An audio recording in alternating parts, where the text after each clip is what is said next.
Hello friends, नमस्कार दोस्तों। Knowledge for life group में आपका हार्दिक स्वागत है। वेलकम। तो दोस्तों, एक और नया इंटरेस्टिंग और नॉलेजफुल वीडियो लेके आए हैं। RSR का ही राजस्थान सर्विस रूल्स जो हैं। तो आज हम दोस्तों इसके फर्स्ट जो चैप्टर है, अध्याय फर्स्ट, उसकी हम चर्चा करेंगे और साथ ही साथ अच्छे से इसको समझने का प्रयास भी करेंगे। तो राजस्थान सेवा नियम क्या है दोस्तों, कि भारतीय संविधान के जो अनुच्छेद 309 है, उस अनुच्छेद 309 का के परंतुक प्रोविजो के द्वारा प्रदत्त जो अधिकार हैं उनका प्रयोग करते हुए राजस्थान के राज प्रमुख राजस्थान से संबंधित सेवाओं और पदों पर नियुक्त व्यक्तियों की सेवाओं शर्तों को शासित करने के प्रयोजनार्थ सहस्र निम्न नियम बनाते हैं। यह राजस्थान भारतीय संविधान के अनुच्छेद 309 के तहत है।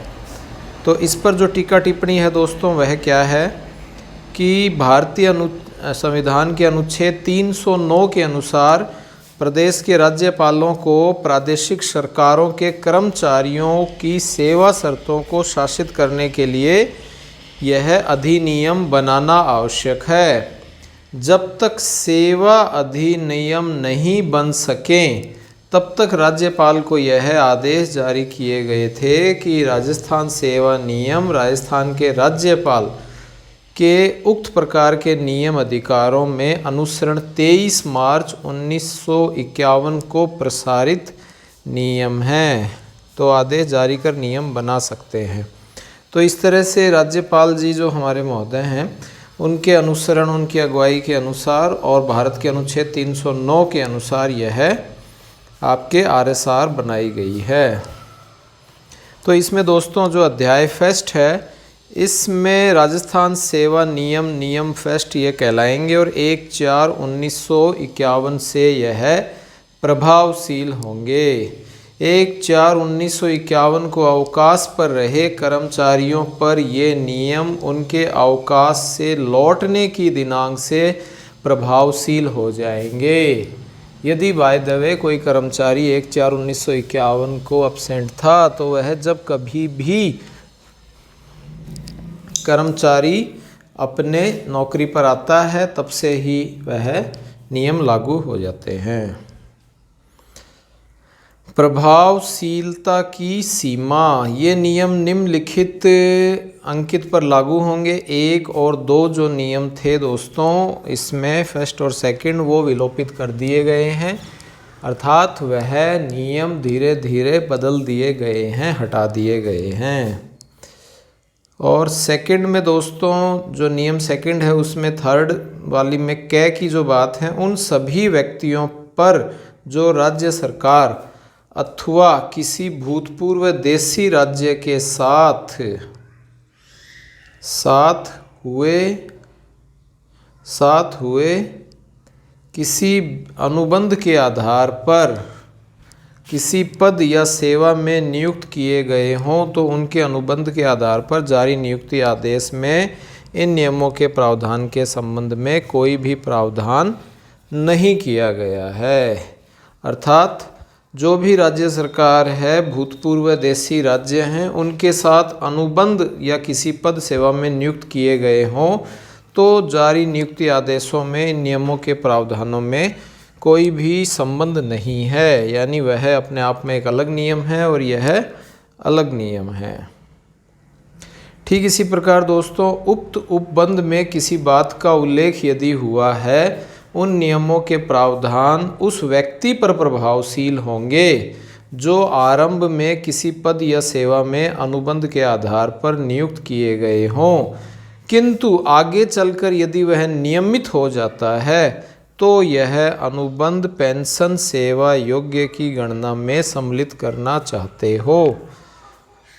ठीक है। तो शुरू में दोस्तों जो अनुबंध के आधार पर कोई व्यक्ति लगा है, तो अनुबंध के आधार पर ही चलेगा, लेकिन जैसे ही उसको हम नियमित कर देते हैं तो पेंशन सेवा योग्य की गणना में अनुबंध सेवा में वह आ जाता है।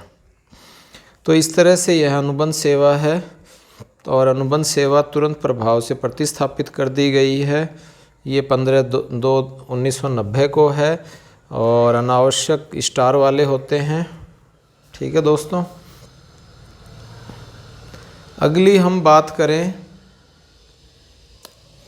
यदि निरंतरता में बिना व्यवधान के नियमित सेवा में परिवर्तित हो जाती है तो वह पेंशन में पेंशन सेवा योग्य सेवा मान ली जाएगी। निरंतरता है और निरंतरता इसका मतलब संविदा कर्मचारी है, ठीक है, कोई अनुबंध के तहत है और वह धीरे धीरे उसकी सर्विस यदि निरंतरता में परिवर्तित हो जाती है, जैसे बहुत से पीछे जो कर्मचारी आए थे वो कुछ ऐसी स्कूलें और कॉलेजेस थी जो कि भारत सरकार के द्वारा अनुदानित संस्थाएं थी।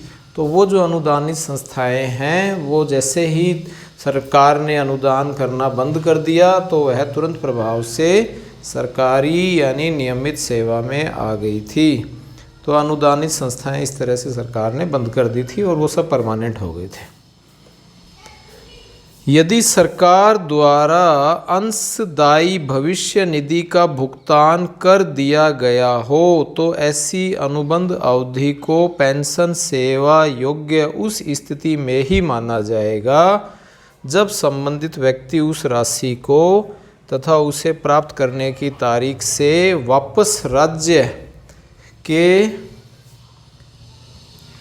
सामान्य राजस्व में 7% ब्याज के साथ जमा करवा दे।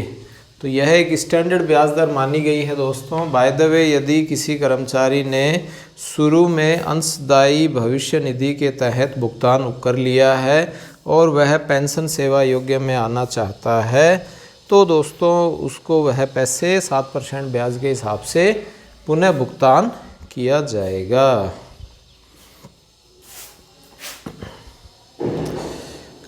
खंड सेकंड जो था पीछे, विनिर्दिष्ट श्रेणी के व्यक्ति उन नियमों के लागू होने से या उक्त एकीकरण के फलस्वरूप उनकी नियुक्ति से जो बाद में हो 2 वर्ष के भीतर सेवा में निवृत्त आवेदन करते हैं, उन्हें पेंशन ग्रेजुएटी का भुगतान उन नियमों के अनुसार किया जाएगा। इन नियमों के लागू होने पर नियुक्ति से वो पूर्व शासित थे। ठीक है दोस्तों, तो इस प्रकार से यह नियम भी क्लियर हो गया होगा कि ये जो भी नियम हैं ये लागू तभी होंगे जब वह क्या करे, 2 माह के भीतर जो सेवा है उस सेवा निवृत्ति के लिए आवेदन कर देता है। ठीक है, और पेंशन और ग्रेजुएटी का भुगतान नियमों के अनुसार किया जाएगा जो उसके पूर्व में शासित थे। नेक्स्ट है दोस्तों, ये नियम प्रभावशील नहीं होंगे, अर्थात अप्रभावशील हो जाएंगे। कब? उन अधिकारियों पर जो केंद्रीय व अन्य प्रदेशों के सरकारों से इस राज्य में प्रतिनियुक्ति पर आए हैं। ठीक है, केंद्र के द्वारा राज्य सरकार में आया है या फिर एक राज्य सरकार से दूसरे राज्य सरकार में आया है तो वहाँ सेवा शर्तों का नियमन उनकी मूल नियुक्ति के समय उनके प्रभावी सेवा के नियमों से ही होगा। यानी पहले से जो उनकी सर्विस चल रही है उनके नियमों के आधार पर ही माना जाएगा यदि वो नियुक्ति कंटिन्यू है तो। और कब? प्रतिनियुक्ति पर आए हैं। साथ ही साथ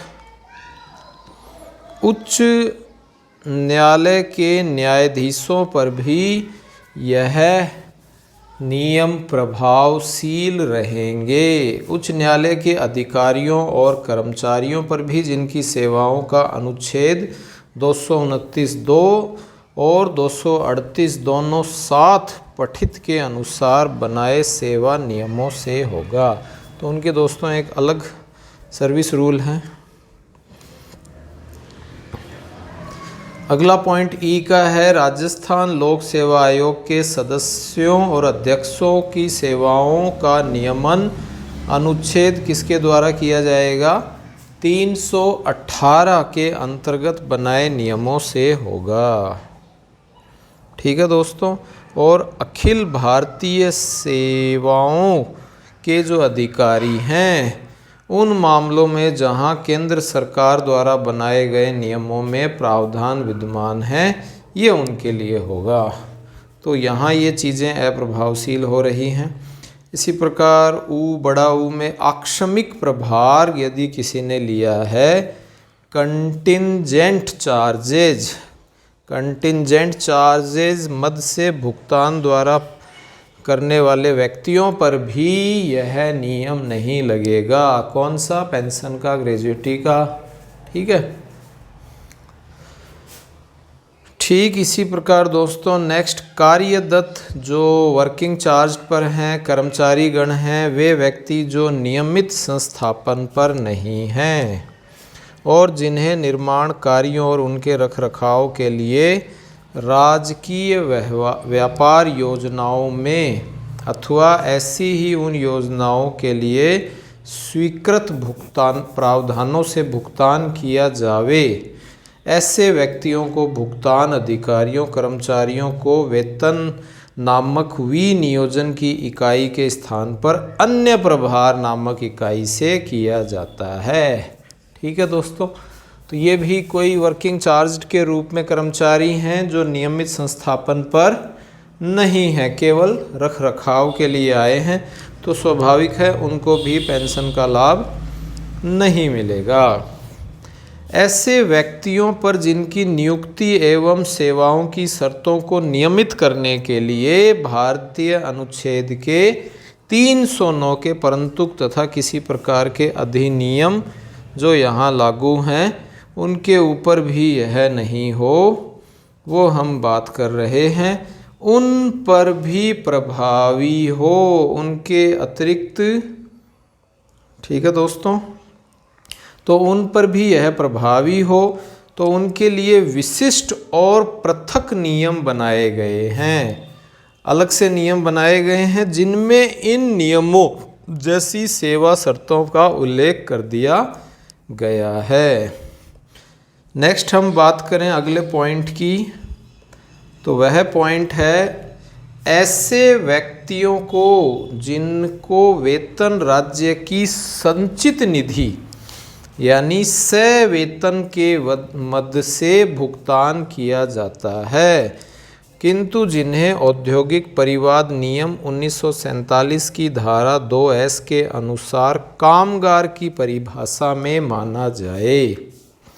तो कुछ व्यक्ति ऐसे हैं दोस्तों जो संचित निधि से संबंधित हैं, वेतन मद से भुगतान किया जाता है, औद्योगिक परिवाद अधिनियम 1947 कामगार की परिभाषा से माने जाते हैं। तो दोस्तों केवल उपरोक्त खंड के प्रावधानों में वर्णित व्यक्तियों के मामलों के नियमों को छोड़कर मानदेय की स्वीकृति के संबंध में 43C एवं D और अध्याय 6 और नियुक्ति का संयोजन और अध्याय जो 10 और 11 है उसमें अवकाश, विदेशिक सेवा और स्थानीय निधि के अंतर्गत सेवा। तो दोस्तों ये जो पॉइंट्स हैं इन नियमों को छोड़ दिया जाएगा। उपरोक्त खंड के प्रावधानों में वर्णित व्यक्तियों के मामलों में निम्नलिखित नियमों को छोड़कर। तो ये जो व्यक्ति हैं जो कामगार हैं, ठीक है, और इनके अंदर ये जो कुछ नियम जो मैं बता रहा हूँ, किसी प्रकार का कोई अवकाश भी नहीं है, वैदेशिक सेवा भी नहीं है, ये सारे के सारे नियम उन पर लागू नहीं होते हैं। यदि कोई व्यक्ति खंड 2 लागू होता है तो एकीकृत सेवा में अपनी नियुक्ति के लिए अभ्यावेदन करता है तो सरकार उस अभ्यावेदन के अंतिम रूप से निपटारा होने पर निर्देश दे सकेगी, परंतु वर्णित 2 माह की अवधि उस अभ्यावेदन की अंतिम निपटारे की तारीख से अन्य तारीख से लागू होगी, जिसकी राज्य सरकार किसी सामान्य या विशिष्ट आदेश से विनिर्दिष्ट करेगी। तो दोस्तों, यदि कोई खंड जो सेकंड आपने पढ़ा था उस पर वह लागू होता है, एकीकृत सेवा में अपनी नियुक्ति का अभ्यावेदन करता है और वह 2 माह के भीतर यदि उसका निपटारा हो जाता है तो वह सामान्य रूप से विशिष्ट जो भी आदेश हैं उन पर पालन कर सकेगा। तो इस तरह से ये कुछ विशिष्ट बातें हैं। विशिष्ट श्रेणी जो कामगार माने गए हैं उनके लिए विशेष अवकाश स्वीकृति मामले प्रभावी नहीं होते हैं।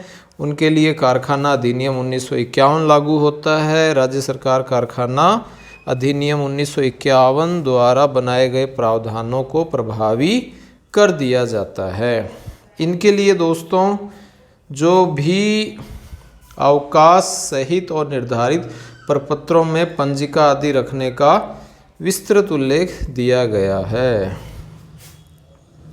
ऐसे ही कुछ विभागों की बात की गई है, जैसे राजस्थान राज्य केमिकल कार्यालय डीडवाना, ऊन मिल बीकानेर, मुद्रालय, आयुर्वेदिक रसायनशालाएं, सार्वजनिक निर्माण भवन, पथ जन स्वास्थ्य अभियांत्रिकी विभाग, भूमंडल कृषि विभाग, मोटर गैराज, सिंचाई परियोजनाएं, चंबल परियोजनाएं और नहर परियोजनाएं, इस प्रकार की जो औद्योगिक प्रतिष्ठान हैं जिसमें राजस्थान कारखाना अधिनियम को परिभाषित किया जाता है, ऐसे विभागाध्यक्षों अथवा कार्यालयाध्यक्षों से निवेदन है कि राजस्थान कार्यालय अधिनियम 1951 के कामगारों को वेतन सहित अवकाश संबंधी प्रावधानों को क्रियान्वित कर तुरंत कार्रवाई करें और कर्मचारियों को वेतन सहित अवकाश में किसी प्रकार की कोई कठिनाई न हो।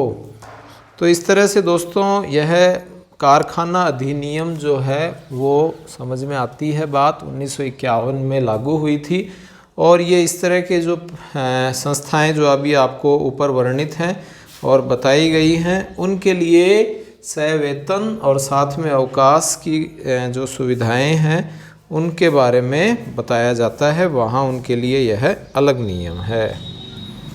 जिन औद्योगिक विभागों में पूर्वकालिक श्रम कल्याण अधिकारी और कार्मिक अधिकारी है तो यह काम उनको दिया जाता है कि वह तुरंत लागू करके और यह कारखाना प्रणाली में सहायक प्रदान हो।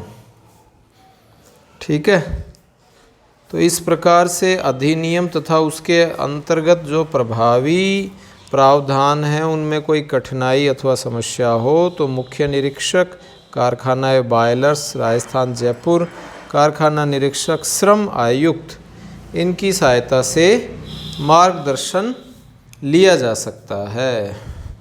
अब राज्य सरकार के दोस्तों 1 से 5 जो नियम थे वो लोपित हो चुके हैं। तो ये दोस्तों दूसरा नियम था। पहला नियम, दूसरा नियम, ये 2 नियम क्लियर हो चुके हैं। पहले आपके नौकरी से संबंधित जो भी हम किस तरह से क्या कौन कौन से व्यक्ति इसमें हो सकते हैं और किन किन को यह पेंशन की, ग्रेजुएटी की और अंशदायी पेंशन की सुविधा है और किन को नहीं है, यह हमने दूसरे नियम में क्लियर किया है। तीसरे नियम में दोस्तों बातें हैं वह यह है कि वित्त विभाग की सहमति के बिना इन नियमों में किसी शक्ति या अधिकार का प्रयोजन नहीं किया जा सकेगा। ये जो भी हमने अभी तक बातें पढ़ी हैं, चाहे वो अंशदायी पेंशन हो, चाहे वो पूर्णतायी पेंशन हो, ग्रेजुएटी हो, पीएफ हो, एसआई हो, इन सब में वित्त विभाग की स्वीकृति अनिवार्य है। Very very very very important. इसके बिना दोस्तों काम नहीं चलेगा। वित्त विभाग को यह अधिकार है कि वह किसी सामान्य अथवा विशेष आज्ञा में यह निर्धारित कर दे कि किन किन मामलों में उसके द्वारा सहमति मानी जाएगी और किन किन मामलों में यह सहमति लेने के पश्चात प्रशासनिक विभाग द्वारा राज्यपाल को प्रस्तुत किए जावेंगे। तो दोस्तों ये बातें हम यहाँ यह क्लियर कर लेते हैं।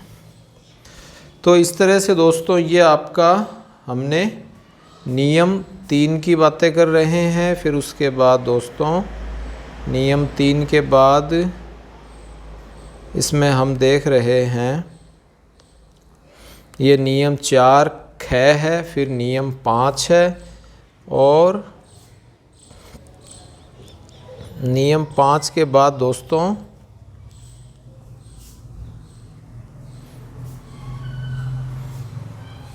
नियम 5 है और फिर उसके बाद में लास्ट में नियम 6 है। तो ये टोटल दोस्तों आपके फर्स्ट चैप्टर के अंदर कुल 6 नियम हैं। अभी तक आपने केवल और केवल 2 नियमों के बारे में ही अध्ययन किया है।